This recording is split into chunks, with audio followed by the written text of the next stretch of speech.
Derrière le plus grand scandale médiatique de ces 20 dernières années se cache une machination méticuleusement orchestrée.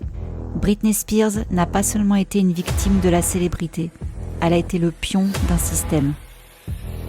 Un système où la santé mentale devient une arme, la famille un outil et la fortune une cible. Pendant plus d'une décennie, une tutelle a été mise en place et surtout maintenue grâce à un réseau d'intérêts croisés entre hommes politiques, managers et géants du divertissement. Au cœur de cette toile, Lou Taylor, une femme d'affaires aussi discrète qu'influente qui a su transformer la détresse d'une star en modèle économique. Derrière chaque signature, chaque diagnostic, chaque contrat, des millions de dollars, des manipulations psychologiques, des internements douteux et une industrie entière qui a fermé les yeux parce qu'elle y gagnait. Aujourd'hui, je vais vous exposer le système qui a transformé Britney Spears en produit rentable. Comment une femme a été réduite au silence et comment ce silence a enrichi une élite. Vous pensiez connaître l'histoire de Britney Spears ? Vous n'en avez entendu qu'une fraction.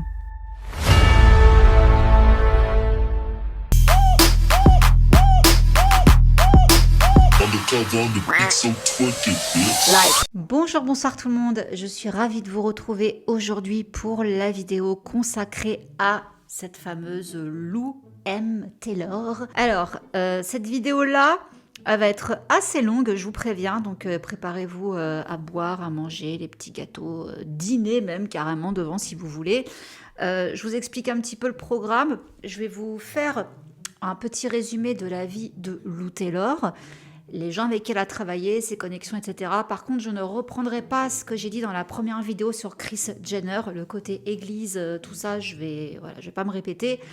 Et dans une deuxième partie, je vais vous reparler de la tutelle de Britney afin que vous compreniez justement pourquoi Lou Taylor a pu mettre Britney sous tutelle et pourquoi Britney est restée sous tutelle. Parce que je sais que beaucoup d'entre vous m'ont déjà posé cette question-là sous des vidéos que j'ai fait sur Britney, en me disant mais comment ça se fait quand même 13 ans de tutelle, elle pouvait pas s'en aller avant. Non, et vous allez voir pourquoi, c'est assez compliqué, c'est une vidéo, vraiment je vous demande de vous concentrer de grâce, quitte à regarder là en deux parties, première partie sur Lou Taylor, deuxième partie sur ça, donc la tutelle, comment tous les acteurs se sont mis en place pour contrôler Britney. Là on va vraiment prendre beaucoup de recul pour que vous compreniez tout ce qui était en jeu, toutes les personnes qui étaient impliquées, enfin toutes les grosses têtes, voilà. Ça a été de très longues recherches, les amis, donc je vous demanderai de faire les gestes qui sauvent, de liker la vidéo, de la commenter, également de la booster si vous pouvez, je vous en remercie grandement.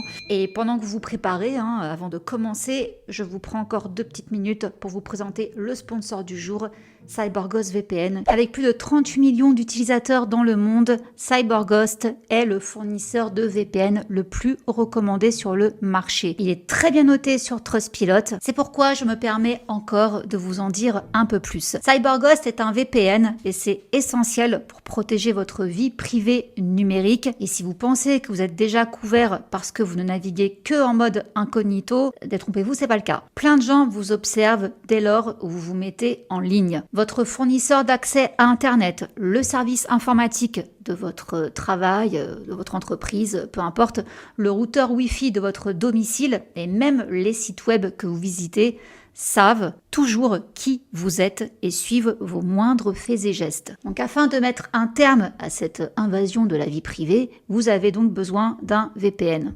CyberGhost en l'occurrence. Ça fait 4 ans maintenant que je l'ai, jamais eu de problème. Ils cryptent et redirigent 100% de votre trafic via leur serveur sécurisé, de sorte que personne ne connaisse rien de votre activité en ligne. CyberGhost a des serveurs dans plus de 100 pays, prêts à répondre à tous vos besoins. Et autre fait assez cool, en changeant de localisation, donc de pays, vous pouvez également débloquer les bibliothèques de plus de 40 plateformes de streaming, telles que Netflix, Amazon Prime et bien d'autres encore. Et sachez qu'avec les nouvelles lois qui sont mises en vigueur depuis quelques temps dans certains pays d'Europe qui bloquent l'accès à certains sites Bah là, vous changez de pays et vous avez accès de nouveau à ces sites. L'application est disponible pour tous les systèmes d'exploitation et peut protéger jusqu'à 7 appareils en même temps, ce qui vous permet donc de rester anonyme 24 heures sur 24 sur l'ordi, la tablette, le téléphone, également d'en faire profiter vos proches. Donc pour un abonnement, vous pouvez couvrir la famille, quoi. Donc là-dessus,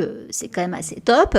De plus, CyberGhost ne conserve pas vos données, donc eux-mêmes ne savent pas ce que vous faites en ligne. Et si vous voulez garder les regards indiscrets à distance et être anonyme en ligne, je vous invite donc à profiter du lien que je vous mets juste ici, mais également en barre d'infos, afin de profiter des 83% de réduction et de 4 mois en plus offerts. L'abonnement vous reviendra donc à 2 € environ par mois.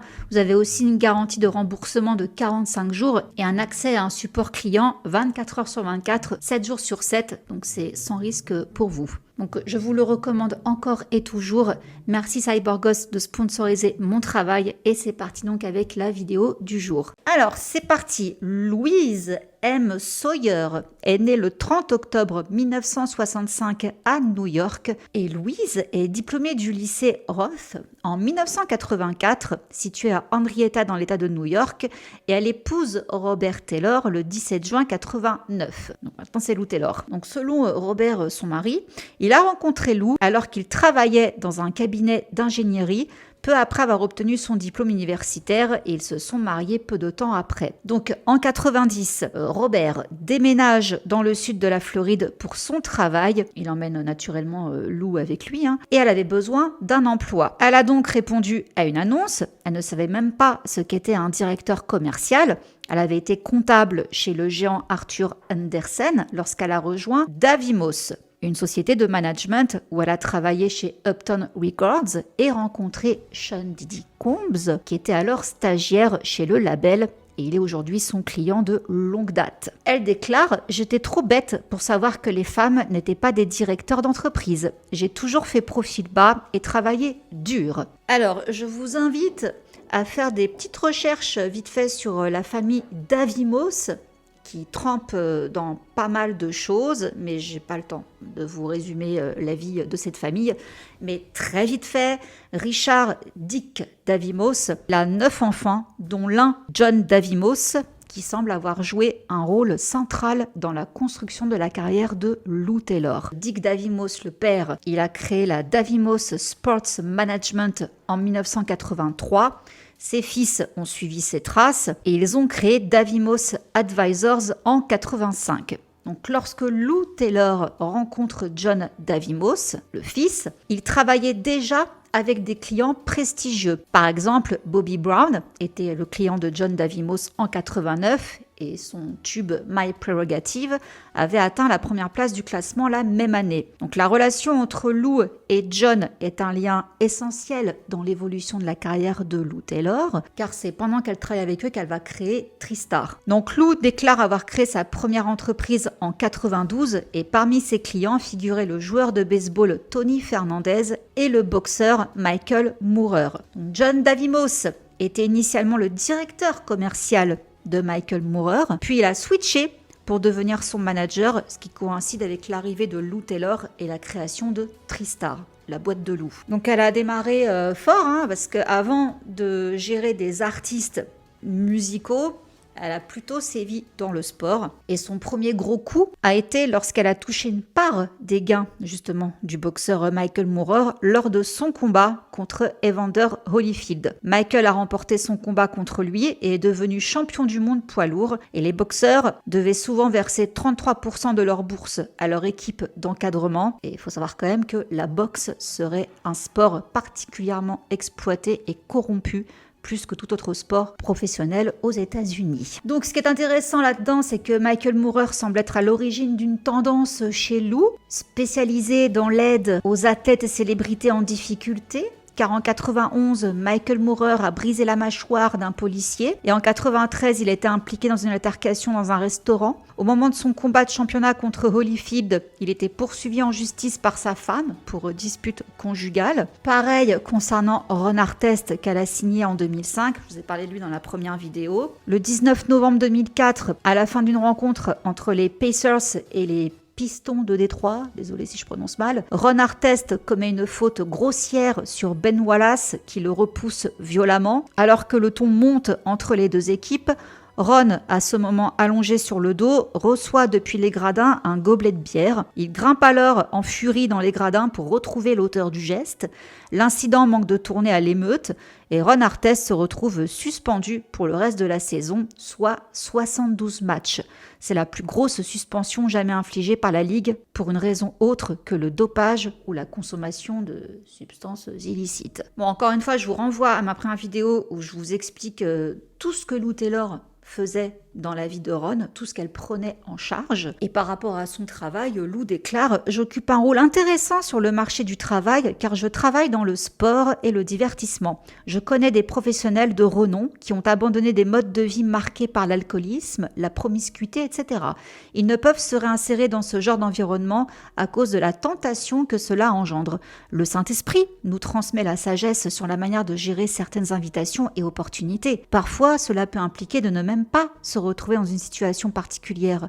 Je crois que la différence réside dans le fait que l'on soit véritablement appelé en tant que croyant. Je me suis toujours senti appelé à servir des personnes que les autres n'ont généralement pas l'occasion d'approcher. Et je sais que cela implique en grande partie de fréquenter des personnes qui ne connaissent pas encore Dieu.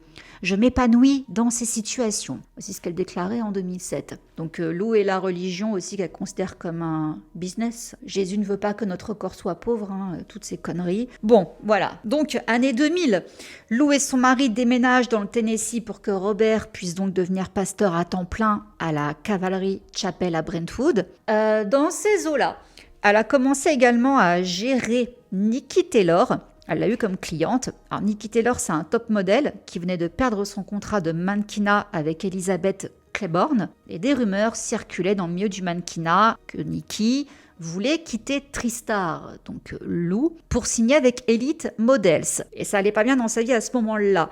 Elle a fait une cure de désintoxication d'1 mois en 2001.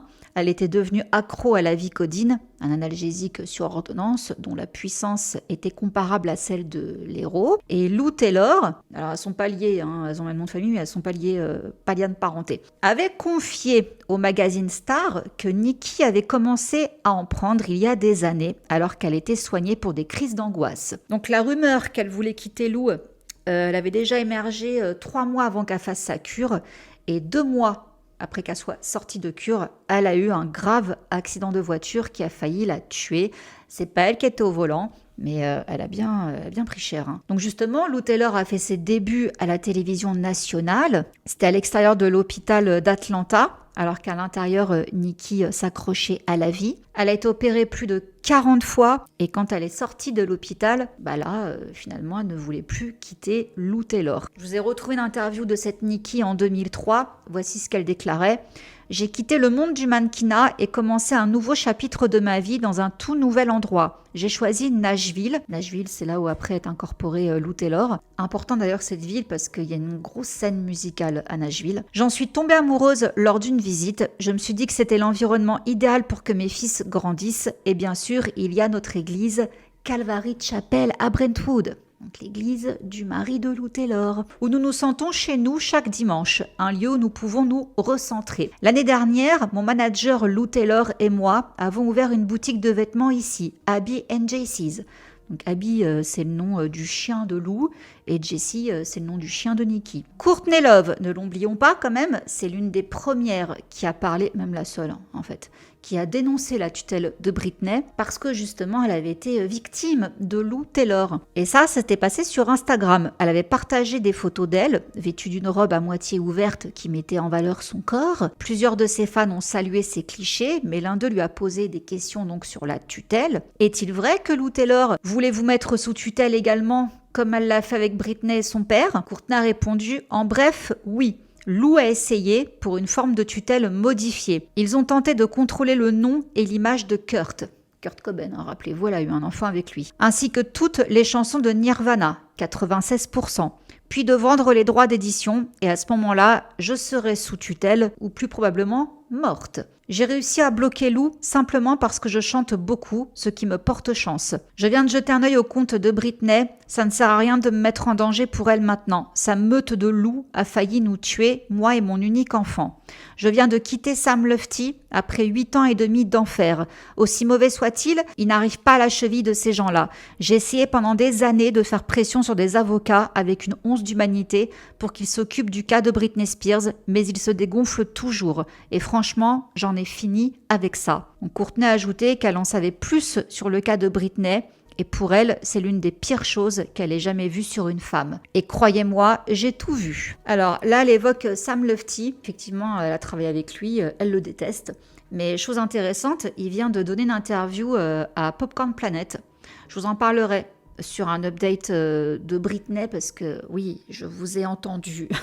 Vous voulez que je me dévoue pour lire le livre de Kevin Federline et en faire une vidéo, comme ça vous n'avez pas à l'acheter. C'est moi qui le fais et je vous fais une vidéo sur lui. D'accord. Et du coup, je parlerai de Sam Lutfi parce que, comme je vous disais, donc, il a donné une interview à Andy Signor, qui est de la chaîne Popcorn Planet. Et c'est assez intéressant quand même ce qu'il raconte. Donc bref, voilà, parenthèse. Donc oui, Courtney Love, elle était au courant de toutes les manipulations, toute la machinerie autour de Britney, la meute de loups comme elle les décrit, mais voilà, apparemment, elle n'a pas pu faire grand-chose pour l'aider parce que les avocats avaient trop peur. Oui, quand je vous dis que c'est des gens très très haut placés qui ont orchestré tout ça, vous allez comprendre. Mais je vais bien maintenant en Europe, en convalescence, après une maladie qui a frôlé la mort, probablement due au stress d'avoir surpassé ces imbéciles pendant les 25 années précédentes Britney. On a enfin un manager dont ils ont tous peur et on est en sécurité. Je vais bien et surtout Frances, ma fille, va bien. Je ne vais pas nous faire vivre le syndrome de stress post-traumatique et le traumatisme que ce nom immonde évoque en moi. Personne ne peut nous faire ça à nouveau. Donc voilà les propos de Courtney Love et selon elle, elle a réglé le dossier de Britney pour sa sécurité. Elle déclare « En échange de cette sécurité, je ne peux pas parler des détails. Je garde cette sécurité, je suis désolée, mais je ne veux pas vous aider davantage. »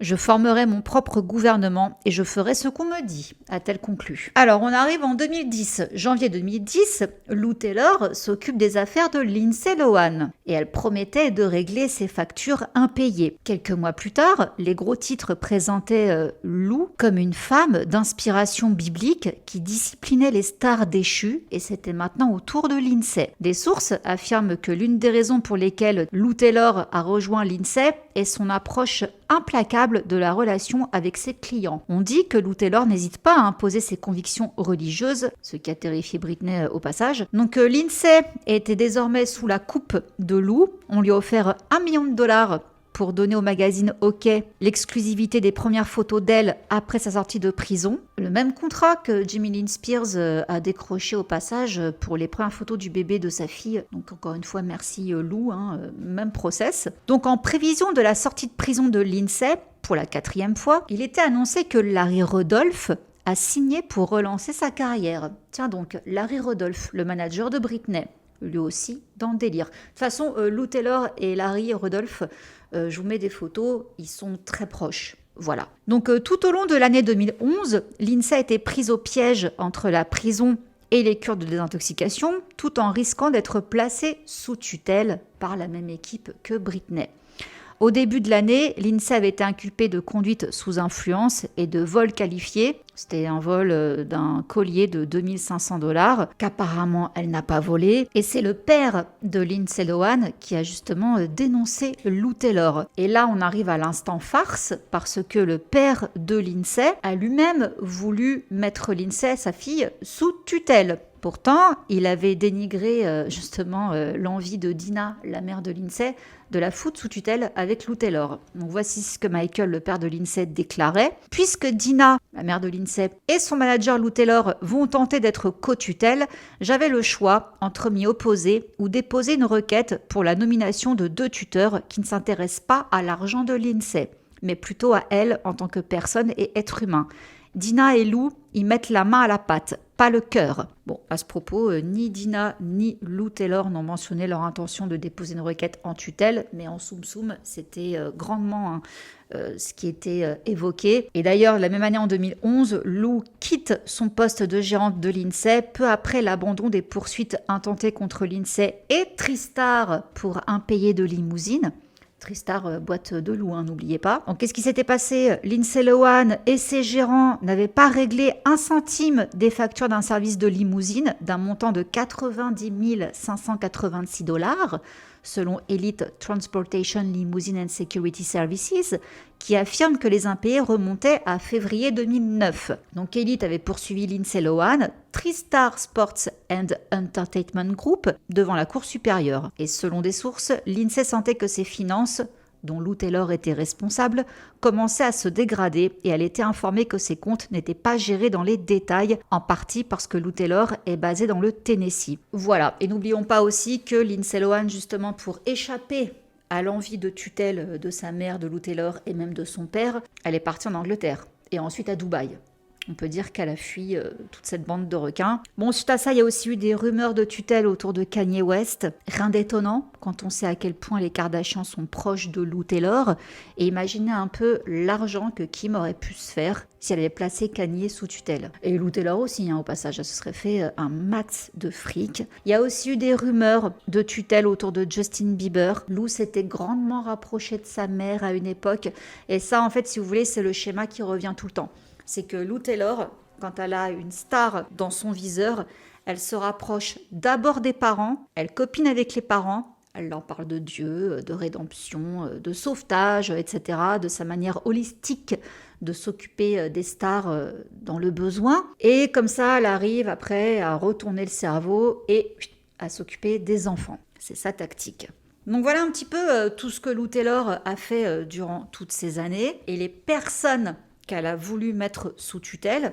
Maintenant, on va rentrer donc dans la seconde partie. Et c'est donc là que je vais essayer de répondre à votre plus grande question. Comment une star planétaire comme Britney a pu être mise sous tutelle si longtemps? Alors pour y répondre, je vais vous exposer des événements et des faits clés afin de montrer comment les personnalités les plus influentes de l'industrie musicale et de l'État de Californie ont collaboré pour instaurer et maintenir cette tutelle. Donc concentrez-vous parce que là on va plonger dans le terrier du lapin, dans un panier de crabes assez complexe mais nécessaire. Et vous verrez qu'au final, la famille de Britney n'était qu'un pion dans l'échiquier. Alors déjà, en 1974, n'ayez pas peur, c'est juste pour vous présenter quelqu'un. Irving Azoff, on commence par lui. C'est un manager musical légendaire qui a également occupé des postes de direction importants dans presque tous les domaines de l'industrie musicale.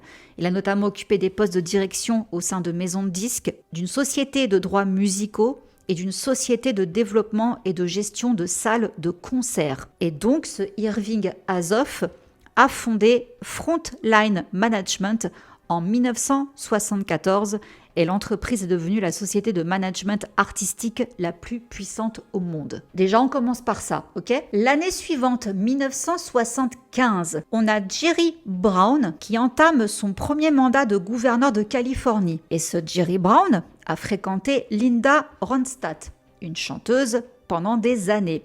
Et elle était représentée par Irving Azoff. Oui, ça a son importance, les gens que je vous sors là. 1976, on a les Eagles qui donnent un concert caritatif alors que Jerry Brown est candidat à la présidence des États-Unis.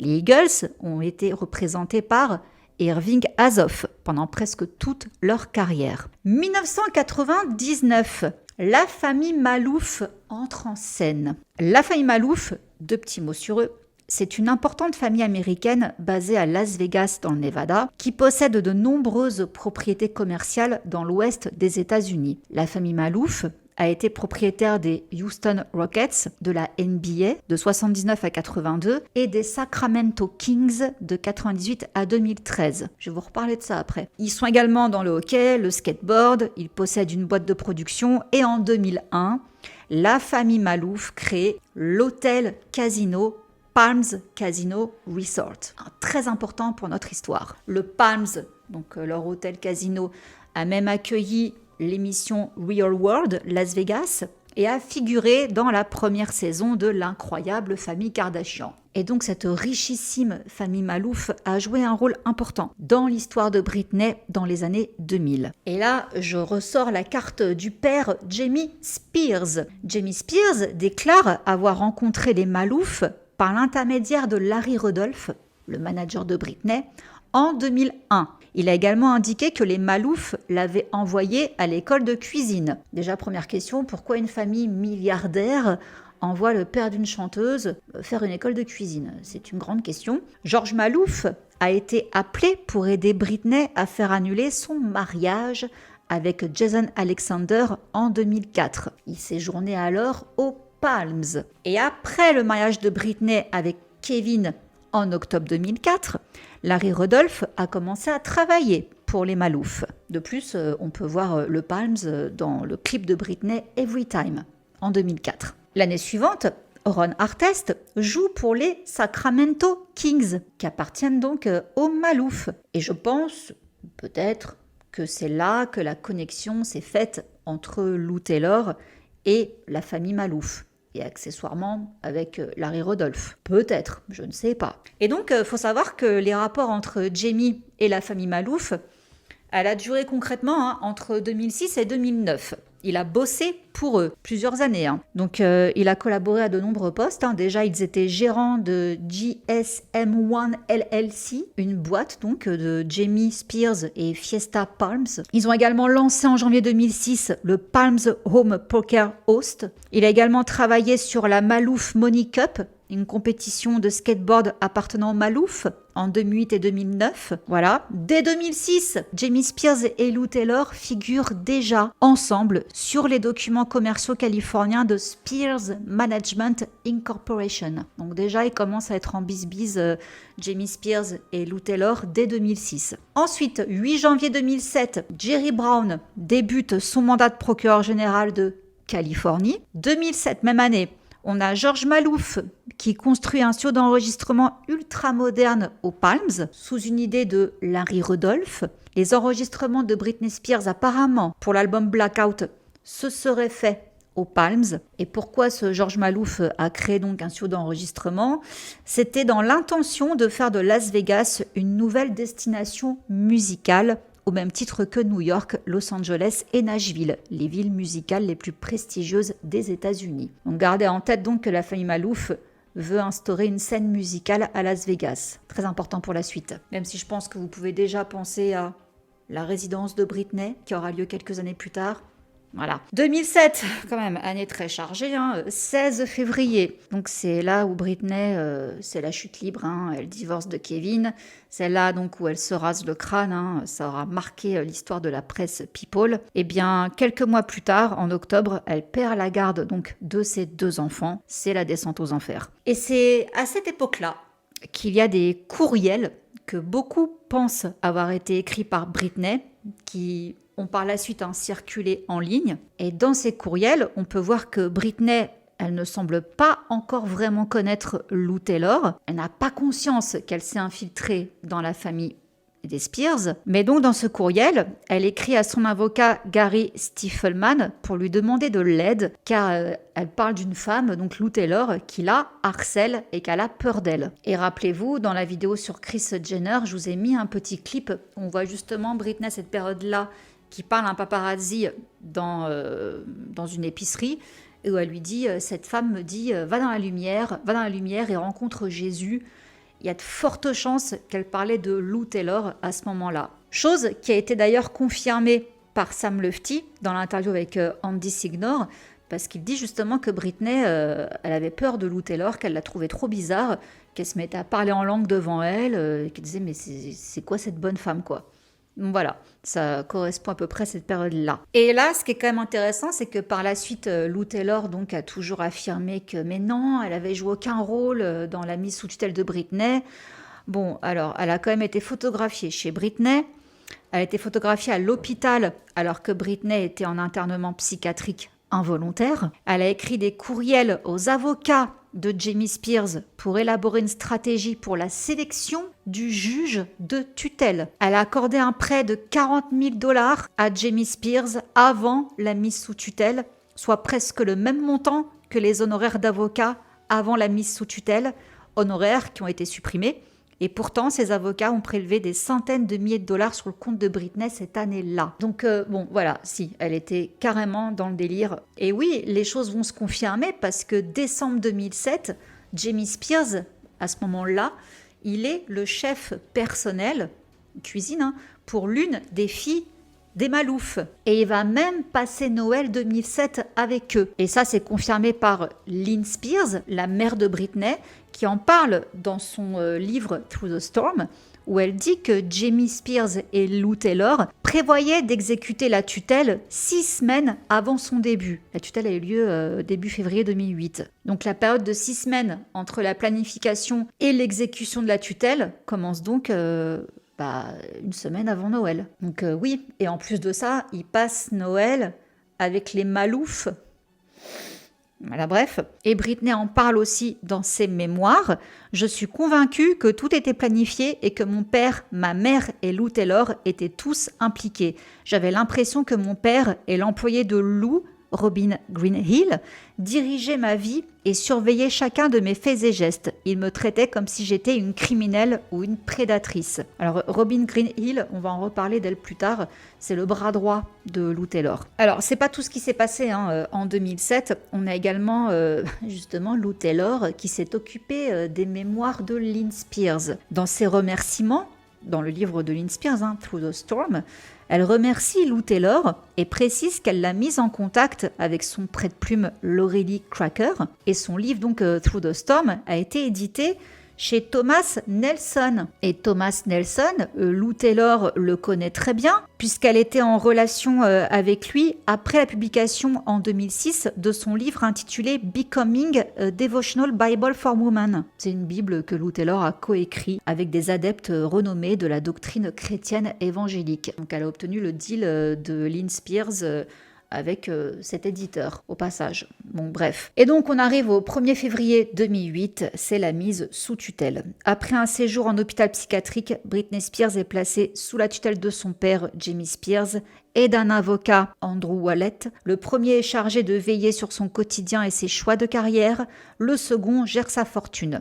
Cette tutelle devait initialement durer jusqu'à la fin de l'année 2008, mais la justice a décidé de la pérenniser jusqu'à ce que Britney présente des signes d'amélioration durable de son état mental. Et là, Larry Rudolph revient dans le décor. Oui, parce qu'il avait été viré, et il revient. Donc, Larry Rudolph, initialement, c'est un avocat spécialisé en droit du spectacle. C'était son rôle pour Britney Spears au sein de son cabinet Rudolph & Beer LLP. Il est ensuite devenu son agent artistique. Britney l'a licencié à 2 reprises avant la mise sous tutelle et il a été réembauché peu après la mise sous tutelle en 2008 et il a démissionné juste après que Britney ait parlé en 2021. Voilà. Donc en 2008, Lou Taylor, elle est présentée comme porte-parole de la famille Spears. Donc c'est là qu'on a pu la voir à la télé pour la première fois. On ne savait pas c'était qui celle-là, où elle dit que les Spears sont une famille géniale, qu'ils n'ont à cœur que le bien-être de Britney, etc., etc. Voilà. 21 mai 2008, on a l'une des premières apparitions de Britney Spears par les paparazzi après le début de sa tutelle et elle est en compagnie de qui ? George Malouf. Alors là, les paparazzi se sont excités. Britney et George dînent pour la 2e fois cette semaine. Britney travaille-t-elle sur un accord pour se produire aux Palms, où elle s'était déjà produite en 2003 dans le cadre de son retour. Donc n'oublions pas que là, Britney, elle est rentrée dans une période de sa vie où son père lui a interdit de parler à qui que ce soit. Mais avec son associé milliardaire, il n'y a pas de problème, forcément. Donc, quelques semaines plus tard, après qu'on ait vu donc Britney et ce George Malouf ensemble, eh bien ce George, il est interviewé par le Las Vegas Sun et il décrit le récent voyage de Britney à Las Vegas pour célébrer la fête des pères avec Jamie Spears. Vous vous rappelez de cette photo-là ? Effectivement, on voit bien qu'ils sont aux Palms. Donc immédiatement après le début de la tutelle, il est devenu évident que George jouait un rôle important dans Britney Incorporation. Ensuite, là, il va se passer quelque chose d'assez important dans l'univers de l'industrie. On est le 23 octobre 2008. la même année. On a Ticketmaster, vous connaissez voilà, la billetterie, qui acquiert une participation majoritaire dans Frontline Management, la boîte de Irving Azoff. Je vous ai dit que je vous reparlerai de lui. Bon bah du coup, Irving Azoff devient le PDG de Ticketmaster. Et il faut savoir qu'à l'époque, cette acquisition était perçue comme une tentative de concurrencer Live Nation, son concurrent. Donc Ticketmaster a conclu cet accord pour acquérir ce qui est largement considéré comme la société de management d'artistes la plus puissante du monde de la musique et placer son patron, Irving Azoff, à la tête de la nouvelle entité. Cette opération vise à trouver un nouveau modèle économique pour un secteur en pleine mutation. Cette transaction complexe réunirait la plus grande billetterie au monde et son plus influent gardien des talents. Oui, puisque Frontline Management, donc, c'était une boîte qui gérait des artistes. Et là, Ticketmaster, la plus grosse billetterie du monde, ils s'associent et c'est Irving qui dirige tout ça. Restez concentrés, c'est important. Donc là, il y a cet accord commercial en octobre 2008. Le 30 janvier 2009, quelques mois à peine après, on a Irving Azoff qui organise une collecte de fonds pour son grand ami Jerry Brown, alors qu'il entame sa campagne pour son 3e mandat de gouverneur de Californie. Ok ?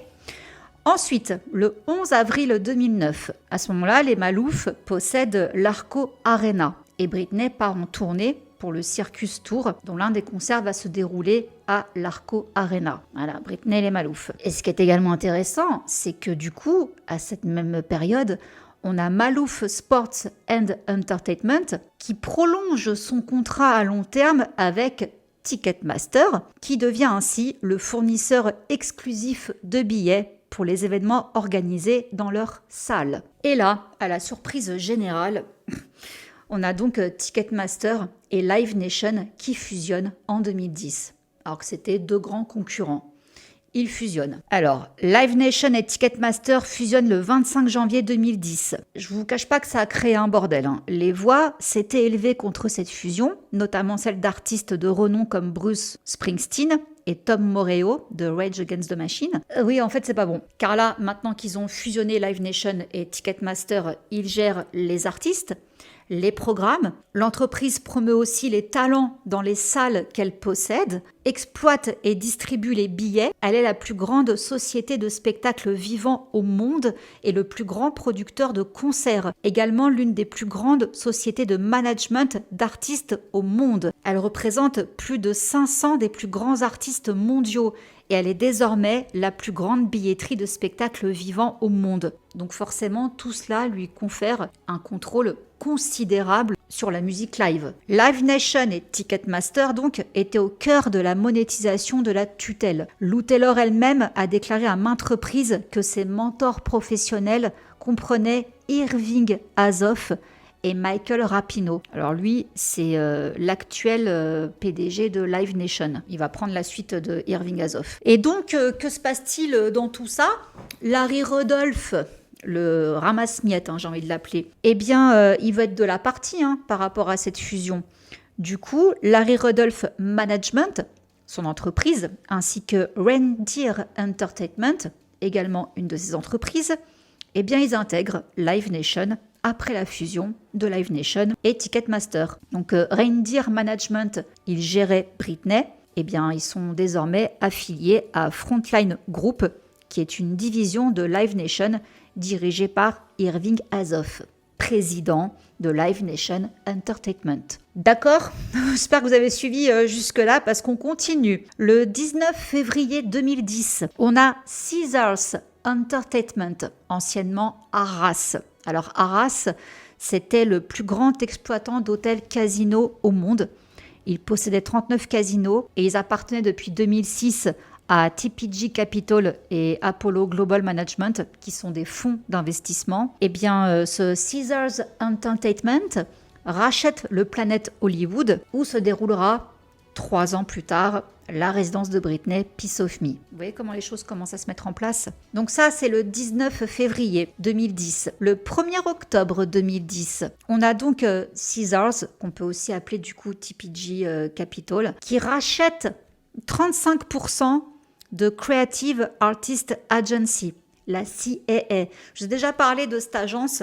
C'est l'une des plus grosses agences d'artistes à Hollywood, d'accord? Eh bien, c'est Caesars, donc, qui possède plein de casinos, eh bien, il rachète 35% des parts de CAA. L'année suivante, en 2011, on a Live Nation, donc, avec Larry Rudolph, parce que maintenant il bosse dedans, qui gère la promotion et la billetterie de la tournée Femme Fatale de Britney. Britney donne d'ailleurs un concert surprise au Palms Rain, une boîte de nuit située dans le Palms Casino, les Malouf, dans le cadre de la promotion de son nouvel album, donc Femme Fatale. Et on a même les Malouf qui ont déclaré eux-mêmes que l'idée de Britney de présenter en avant-première son album Femme Fatale au Palms Rain est venue de son manager Larry Rudolph. Et la même année, donc le 3 janvier, pour être plus précise 2011, on a Jerry Brown, ne l'oublions pas celui-là, qui entame son 3e mandat de gouverneur de Californie. Je vous parle pas de lui pour rien, vous verrez plus tard. Même année, le 20 juin 2011, alors là accrochez-vous, on a les Palms, donc le casino des Malouf, et TPG Capital, qui donc possède Caesars, qui ont racheté le Planet Hollywood, qui crée un partenariat visant à réduire significativement leurs dettes. Les Malouf sont endettés à 400 millions de dollars. Bon, en réalité, le partenariat, oui et non, parce que Caesars, alias TPG, en fait, ils ont pris 98% des Malouf. Donc, il reste que 2% aux Malouf. Donc, ouais, on va dire qu'ils possèdent désormais le Palms, donc l'hôtel casino. L'année suivante, 26 janvier 2012, on a Billboard qui affirme qu'Irving Azoff est la personne la plus puissante de l'industrie musicale. Une info que je trouvais intéressante de vous placer. Parce que vous allez voir que là, tous les acteurs, ça va aller de plus en plus vite. 28 août 2012, même année, on a son fils à ce Irving Azoff, Jeff Azoff, qui est nommé au conseil d'administration de la California Exposition and State Fair par le gouverneur Jerry Brown. Il est nommé à l'État de Californie par ce Jeffrey, le copain de son père. Ok. Et donc, ce Jeff Azoff, il est enregistré donc comme candidat à l'État. C'est pas rien comme position. Et à ce moment-là, Jeff Azoff, il est directeur principal et responsable des opérations stratégiques chez Frontline Management Group depuis 2008. Il bosse pour papa, d'accord? Bon, Britney de son côté, 12 septembre 2012, elle est dans X Factor, c'est la première de la saison. Selon les mémoires d'ailleurs de Britney, c'est suite à X Factor qu'on lui a proposé la résidence à Vegas. Et donc là, j'arrive au 31 décembre 2012. Attention, on a Irving Azoff qui quitte Live Nation et c'est donc Michael Rapino qui prend la direction de Live Nation. Et Live Nation conserve la sous-branche de Irving Azoff, Frontline Management. Et Irving, de son côté, il ne peut pas signer de nouveaux artistes pendant 2 ans en raison d'une clause de non-concurrence avec Live Nation. Parce qu'il ne prend pas sa retraite, le gars, il va quand même faire autre chose à côté. Mais c'est pas grave, parce que son fils, il quitte Frontline Management, lui aussi, du coup, pour devenir, alors là c'est génial, agent artistique chez CAA. En octobre 2012. La CAA qui a donc été rachetée en partie par Caesars. N'oubliez pas Caesars. Ouais, c'est un sac de nœuds. Je vous aurais fait sûrement des dessins pour vous aider, mais c'est intéressant. Donc voilà, il quitte Frontline Management, qui appartient à Live Nation, pour aller donc dans l'agence artistique CAA. Et c'est merveilleux parce que du coup, le 11 janvier 2013, Britney Spears signe avec CAA. Et qui seront ses directeurs d'agence? Rob Light et Jeff Azoff. Comme c'est pratique. Et Rob Light, il est en relation d'affaires avec papa Azoff, Irving. Donc finalement, même si Irving Azoff n'est plus dans le délire, il reste quand même toujours impliqué dans la vie de Britney via son fils, vous l'aurez compris. Du coup, il y a des rumeurs de résidence à Las Vegas qui commencent à circuler aussitôt, dès qu'elle signe chez CAA, Britney. Et effectivement, elle va signer un contrat avec Caesars Entertainment, TPG Capital, donc les gros investisseurs, le 3 juin 2013. Elle signe ce contrat. Et pour rappel, c'est aussi eux donc qui ont racheté le Planet Hollywood, d'accord? Là où aura lieu la résidence de Britney. Donc Caesars a été étroitement impliqué dans la carrière de Britney Spears en contrôlant une part importante de son agence artistique, la CAA, vu qu'ils ont 33% des parts, je vous ai dit, et de sa salle de spectacle, puisqu'ils l'ont acheté. Voilà. Donc ça signifie que la majeure partie de sa carrière est contrôlée de manière synergique par Caesars, la CAA et Live Nation. Oui, parce qu'elle a signé avec Jeff en tant qu'agent artistique, mais elle travaille toujours avec Larry Rudolph pour Live Nation. Hein. Elle a compris un peu, donc il y a 3 grosses têtes au-dessus d'elle qui sont dans tout son délire de résidence à Las Vegas. Donc c'est que des gros bonnets, hein, des manias de l'industrie, également des investisseurs de haut niveau. Et donc quand elle signe ce contrat avec Caesars, Papa Spears, il veut sa part du gâteau. Donc il s'adresse au tribunal des successions de Los Angeles et il demande une augmentation, explicitement parce qu'il a contribué, selon lui, à obtenir le contrat avec les Caesars Entertainment. Donc selon le New York Times, Jamie Spears a reçu 1,5% des revenus bruts des représentations et du merchandising liés à la résidence à Las Vegas, Piece of Me, le spectacle, qui a rapporté 138 millions de dollars sur près de 250 spectacles. Il avait auparavant perçu une commission de 2,95% pour sa participation à la tournée Femme fatale de Britney en 2011, produite par Live Nation. Et il est gourmand, Papa Spears. En attendant, le 16 septembre 2013, Britney Spears sort le titre Work Beach. Et on arrive dangereusement à la résidence, là. Ce sera en décembre. Donc Britney sort ce titre en septembre. Le 19 décembre 2013. Alors là, attention. On a Live Nation et Caesars Entertainment qui annoncent un partenariat historique. Quelques jours seulement avant la première du Piece of Me résidence là, de Britney, ils s'associent. Donc le partenariat noué avec Caesars à l'Axis, alors l'Axis, c'est la salle du Planet Hollywood, marque la première alliance significative de Live Nation avec une salle de cette envergure à Las Vegas. Ce partenariat solide entre les 2 leaders du divertissement permettra à Caesars Entertainment d'accéder au vaste réseau d'artistes de Live Nation, tandis que Live Nation renforcera sa présence sur le marché de Las Vegas. Dans le cadre de cet accord exclusif et à long terme, Live Nation mettra à disposition une équipe dédiée qui collaborera étroitement avec Caesars afin de recruter un panel impressionnant de têtes d'affiche résidentes et de grands noms de la tournée. Ce partenariat inclut la première artiste en résidence de la salle, Britney Spears, qui présentera son spectacle Britney Piece of Me le 27 décembre. Live Nation cherchait une opportunité idéale pour étendre sa présence à Las Vegas et nous l'avons trouvé avec ce partenariat avec Caesars. Depuis sa création, Live Nation a offert des talents exceptionnels à ses fans de Las Vegas et nous sommes impatients de programmer des concerts dans cette magnifique nouvelle salle, a déclaré Bob Roux, coprésident de Live Nation Entertainment, pour les concerts en Amérique du Nord. Et donc, on arrive au 27 décembre 2013. La résidence de Britney Spears à Las Vegas, Piece of Me, débute dans la salle Axis au Planet Hollywood. Donc là, je pense que vous avez vu comment les acteurs se sont bien mis en place pour cette résidence. Si vous avez bien suivi, vous avez tout capté normalement. Et à la veille du lancement du Piece of Me, les médias se demandaient si Britney était surpayée pour sa résidence. Son contrat s'élevait à 30 millions de dollars sur 2 ans et sans spectacle. Cependant, l'accent devait être mis sur Britney comme une attraction pour inciter les visiteurs à dépenser davantage en biens et services comme les jeux d'argent, les chambres d'hôtel, les produits dérivés, les boissons, etc.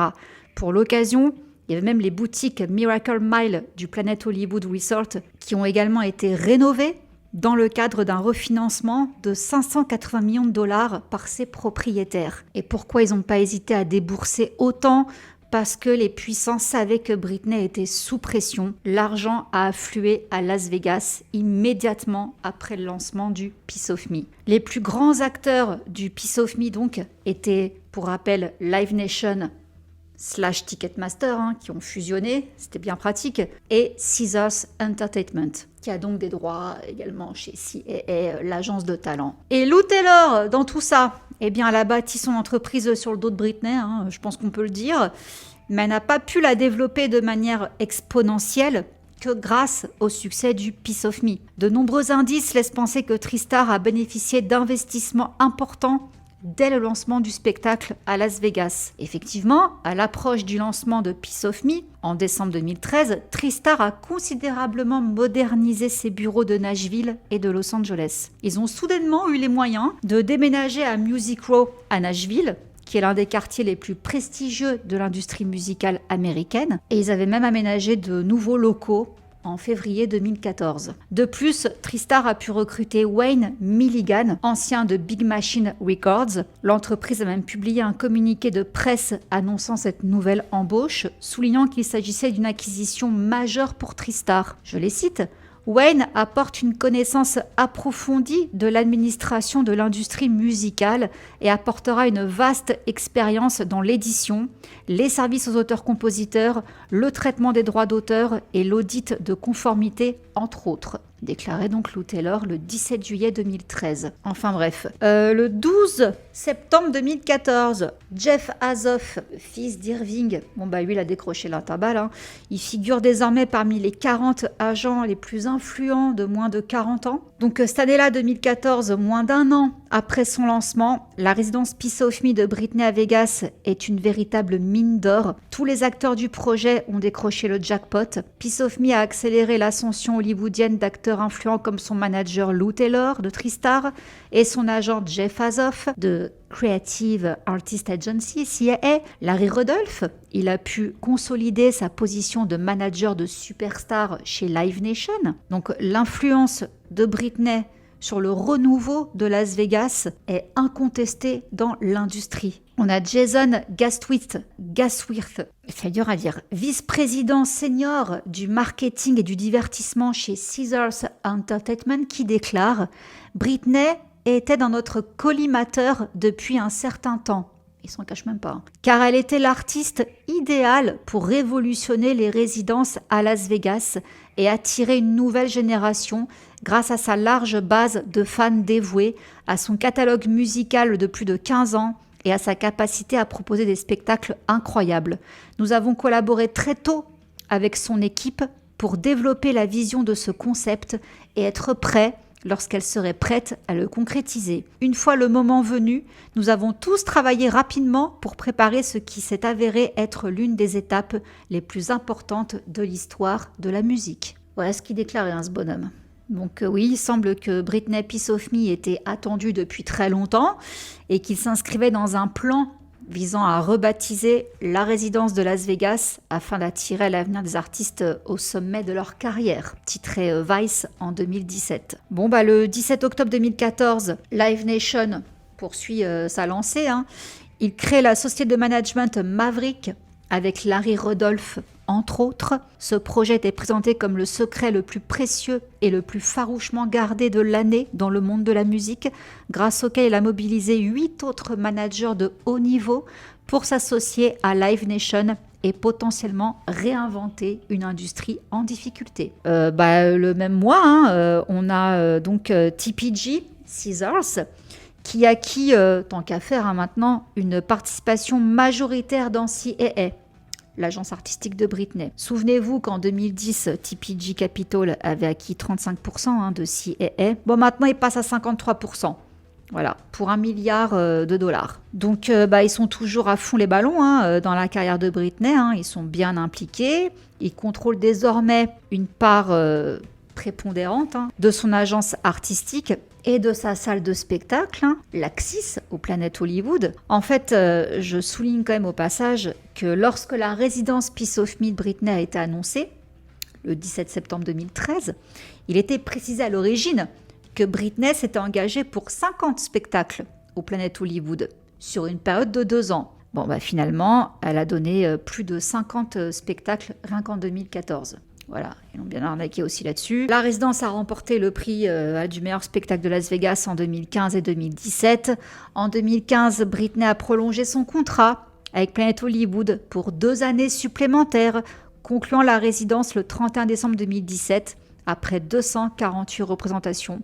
Le spectacle a rapporté 137,7 millions de dollars sur plus de 916 000 billets vendus à prix moyen de $150. Depuis les débuts du spectacle, d'autres artistes majeurs tels que Jennifer Lopez, Pitbull, Backstreet Boys, Mariah Carey, Lady Gaga ont suivi les traces de Britney. Ils ont également accepté des offres de résidence, comme elle. Le manager de Rascal Flatts, Clarence Spalding, affirme que la résidence de Britney a inspiré la mini-résidence de son groupe au Hard Rock Hotel and Casinos Joint. En 2017, Jeff Azoff est entré dans la liste des plus grands noms selon le Billboard Power. Il est 99e. Il ne mentionnait plus sa collaboration avec Britney, mais leur relation pro a perduré puisqu'il est remercié dans le livret de son album Glory à Britney, qui est sorti en 2020. En 2018, là, il a encore monté les échelons. Il est plus 99e, mais 45e dans le top des 100 personnes les plus importantes, avec son associé Brandon Creed. Et ils ont même fondé ensemble une autre boîte, Full Stop Management. Et en moins d'un an, ils l'ont fusionné avec la boîte de Irving Azoff, papa. Voilà. Aucune autre dynastie de l'industrie musicale n'exerce autant d'influence dans autant de secteurs qu'Irving et Jeffrey Azoff. Sachez-le. Donc la fusion entre Jeffrey et papa, ça s'appelle Azoff Company. Et il déclare: notre objectif chez The Azoff Company a toujours été de révolutionner l'industrie musicale, tant pour les artistes que pour les fans, déclare Jeffrey. Nous sommes extrêmement fiers que chacune de nos sociétés remplisse cette mission et sommes profondément reconnaissants envers tous les artistes et partenaires exceptionnels qui font partie de notre famille. Bon, ça s'arrête pas là. Suite au succès de la résidence de Britney, le spectacle a été adapté pour faire ses débuts à l'international sous la forme d'une tournée de concerts en arène en 2017 et 2018, crédités respectivement sous les noms de Britney Live in Concert et Piece of Me Tour. Et dans son témoignage explosif au tribunal en juin 2021, Britney avait déclaré: j'étais en tournée en 2018, j'y étais forcée. Mon manager m'a dit que si je ne faisais pas cette tournée, Larry Rudolph, je devrais trouver un avocat et conformément au contrat, mon propre manager pourrait me poursuivre en justice si je ne la menais pas à terme. Il m'a tendu un papier à ma descente de scène à Las Vegas, m'obligeant à le signer. C'était très menaçant et angoissant et avec la tutelle, je ne pouvais même pas prendre mon propre avocat. Alors par peur, j'ai décidé de faire la tournée. Le 12 octobre 2018, on a Britney qui fait une apparition surprise au Ellen DeGeneres Show pour confirmer encore une nouvelle résidence Domination. L'annonce officielle a eu lieu le 18 octobre devant le parc MGM de Las Vegas. Il a été diffusé en direct sur la chaîne YouTube du Ellen DeGeneres Show. Et après une présentation vidéo, Britney est apparue, a signé des autographes, puis est rapidement sortie, escortée par son équipe. Donc oui, Britney Domination, c'était une résidence prévue à Las Vegas. Ça devait se dérouler au parc MGM du 13 février au 17 août 2019, mais ça a finalement été annulé. Je vous renvoie à la vidéo que j'ai faite sur les mémoires de Britney, où je vous explique concrètement ce qui s'est passé, enfin du moins ce que Britney raconte par rapport à cette annulation. Et ce qui est intéressant, très intéressant d'ailleurs, c'est là où vous allez enfin comprendre pourquoi je vous parle du gouverneur Jerry Brown depuis des années. C'est parce que donc Britney, on sait octobre 2018, oui, elle présente le spectacle et tout, mais non, flemme, elle voulait pas le faire du tout. Et qu'est-ce qui se passe ce mois-là? On a le gouverneur, donc Jerry Brown, grand copain d'Irving Azoff, je rappelle, important, qui nomme Brenda Penny juge, la fameuse, je vous ai parlé d'elle, c'est elle qui était le juge de Britney dans sa tutelle. Et c'est intéressant parce qu'il faut quand même préciser qu'elle a supervisé le dossier de Britney pendant quelques années, alors qu'elle n'était pas juge à proprement parler. Mais là, bim, octobre 2018, le gouverneur la nomme juge. Et je vous rappelle quand même que cette bonne femme, certes, elle a levé la tutelle de Britney en 2021 sous condition. Rappelez-vous le fameux plan de soins qui a été mis en place. Je vous renvoie à cette vidéo dans le petit là ou là. Donc à ça, c'est super intéressant. 1er juillet 2019, Jerry Brown termine son 4e mandat de gouverneur de Californie. Et la même année, le 10 octobre, on a The Hollywood Reporter qui consacre tout un article à Lou Taylor. Alors là, gros succès, il titre « Lou Taylor, business manager à Hollywood, brise férocement le plafond de verre ». Donc Lou Taylor a été élu business manager icon en 2019 par le Hollywood Reporter. Elle a bâti l'un des cabinets les plus réputés du secteur, protégeant des clients comme Steven Tyler, Florida Georgia Line, Priyanka Chopra Jonas est Britney Spears et elle déclare « Je travaille d'arrache-pied 24 heures sur 24 et 7 jours sur 7 ». À ce moment-là, Lou dirige l'une des plus grandes entreprises du secteur du divertissement avec 154 employés et elle dit « J'apprécie les opportunités que m'ont offertes de nombreuses personnes formidables ». Oui, alors là, je pense qu'elle peut remercier les Malouf, elle peut remercier Larry Rudolph, elle peut remercier Irving Azoff, elle peut remercier son fils, Jeffrey Azoff, et elle peut même remercier aussi les Davimos, avec qui elle a démarré. Encore une fois, ça c'est trop long, les Davimos, mais faites vos petites recherches, vous verrez par qui elle a été formée, la meuf. Ceci explique cela. Donc oui, elle peut remercier beaucoup de gens, à part Britney, bien sûr. Lou Taylor soutient l'école qu'elle et son mari ont ouverte en Haïti. Oui. Et prépare le lancement d'une mystérieuse technologie disruptive qu'elle développe. Ouais, tout ça. Alors, c'est intéressant quand même de voir les clients mutuels, les clients qu'elle a en commun avec Irving Azoff. Alors, Britney Spears, Meghan Trainor, la succession de Prince, les Kardashian-Jenner, Kanye West, Steven Tyler donc d'Aerosmith, Gwen Stefani, et ceux qui ont été placés sous tutelle, tiens, et qui ont bossé avec Irving Azoff. Bon bah Britney, bien sûr. Brian Wilson, des Beach Boys, lorsqu'il a enregistré un disque avec Giant Records, le label d'Irving Azoff, dans les années 90. Randy Maynard, ancien membre des Eagles. Son épouse a été retrouvée morte d'un coup de fusil accidentel. Et Randy s'est placé sous tutelle pour faire face à sa perte tragique. Donc oui, Irving Azoff et les tutelles, lui aussi, il connaît finalement. Donc, quand vous voyez des gens aussi puissants qui ont travaillé avec Lou Taylor, vous comprenez peut-être mieux ce qu'a dit Courtney Love, qu'elle ne peut pas s'impliquer plus pour sa sécurité. Je rappelle qu'en 2019, on a le docteur Timothy Benson qui devait témoigner sur la santé de Britney et qui est décédé subitement pour une raison inconnue. Il y avait aussi déjà un autre médecin qui était mort 10 ans plus tôt et qui témoignait également de la santé mentale de Britney en disant qu'elle n'avait pas de démence. Ils sont morts, ces deux gars-là. C'est bizarre. Parce qu'en fait, si vous voulez, Britney a été mise sous tutelle pour démence. Ça m'a toujours fait rigoler quand on voit tout ce qu'elle a pu faire. Elle était démente. Les docteurs qui ne cautionnaient pas ce diagnostic, qui disaient que non, ils sont morts. Je dis ça, je dis rien. Voilà, c'est juste, je trouve ça bizarre. Et donc, le 19 juillet 2021, on a Courtney Love qui envoie un SMS à une amie pour vérifier si Matthew Rosengart est sérieux. Donc, c'est à ce moment-là que Britney a embauché Matthew Rosengart, celui qu'elle ait levé la tutelle. L'ami de Courtney Love affirme que Matthew Rosengart sait jusqu'où va le complot. Il y avait 4 photos différentes de l'échange de SMS.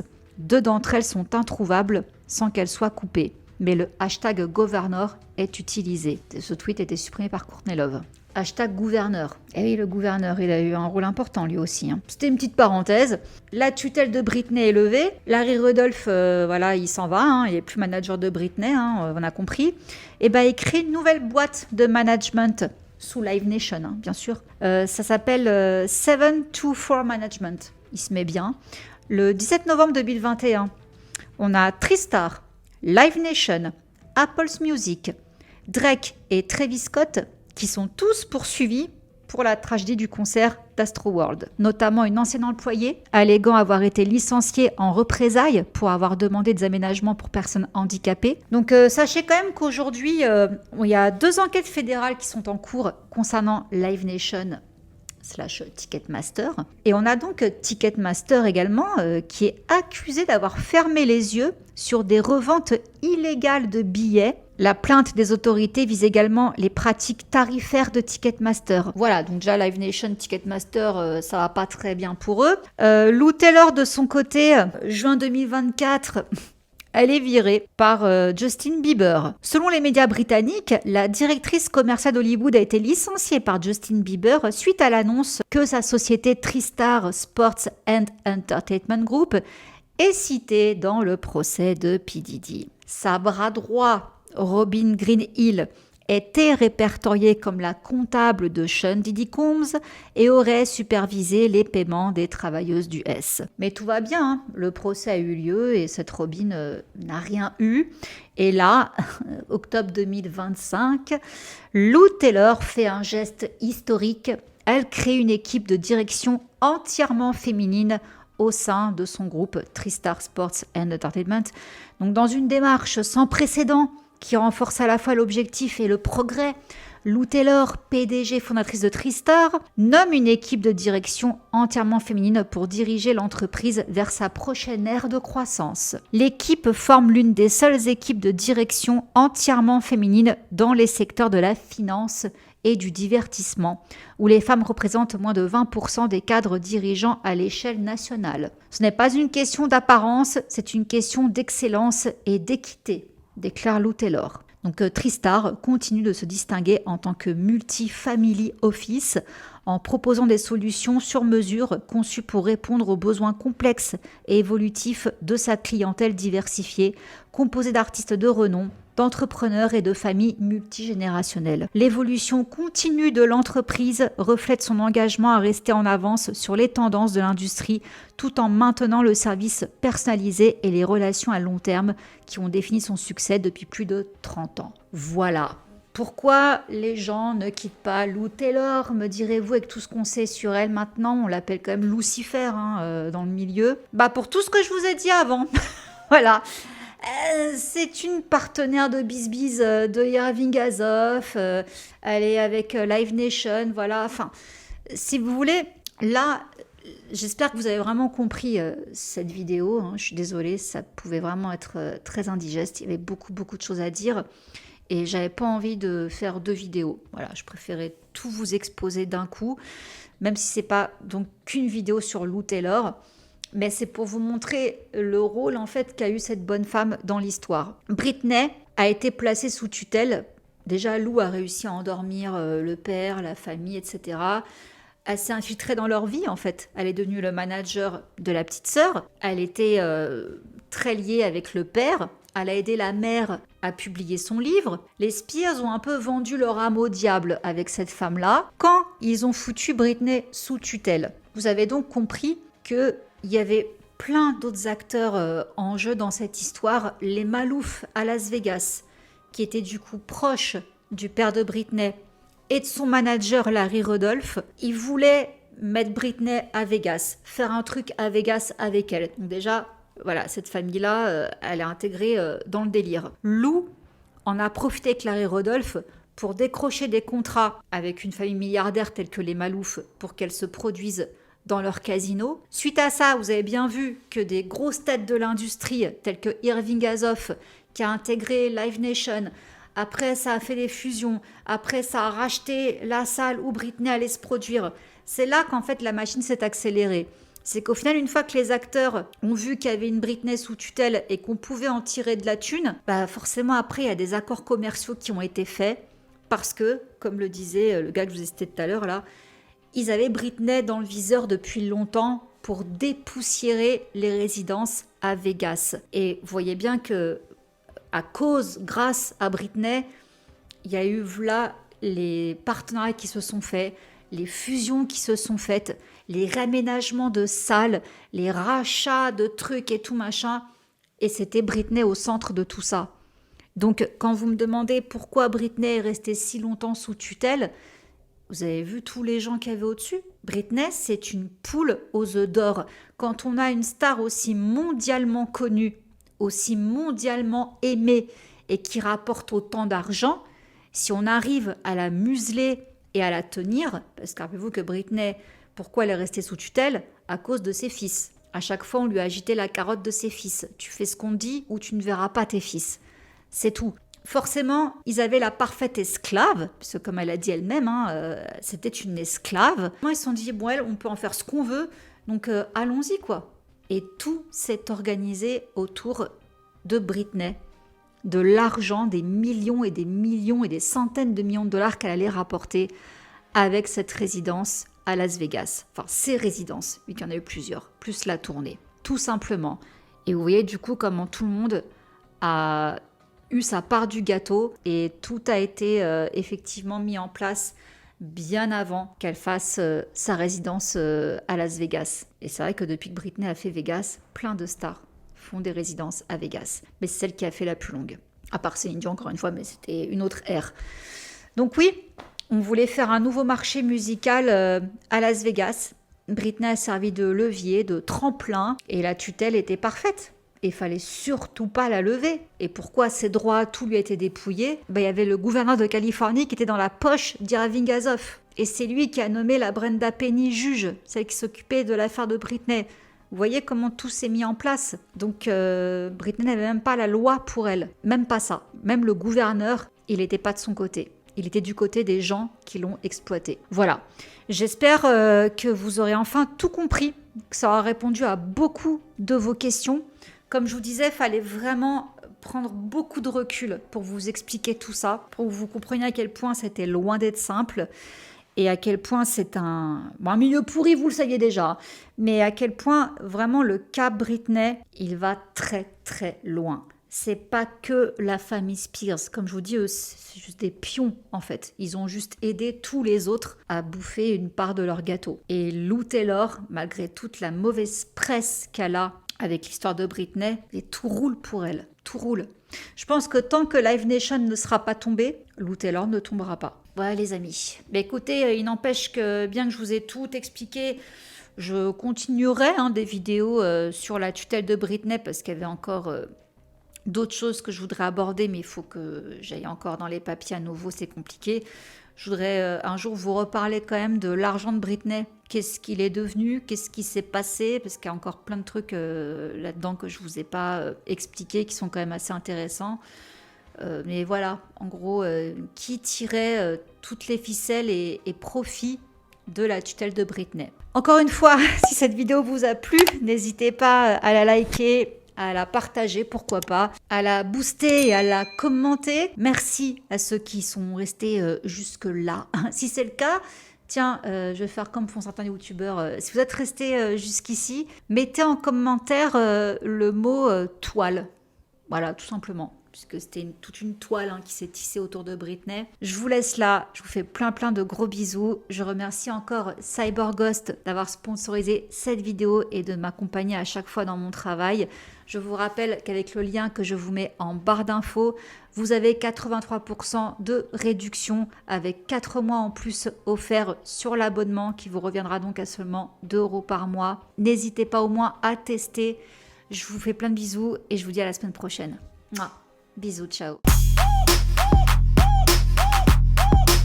Undercover on the beat, so twerk it, bitch. Like.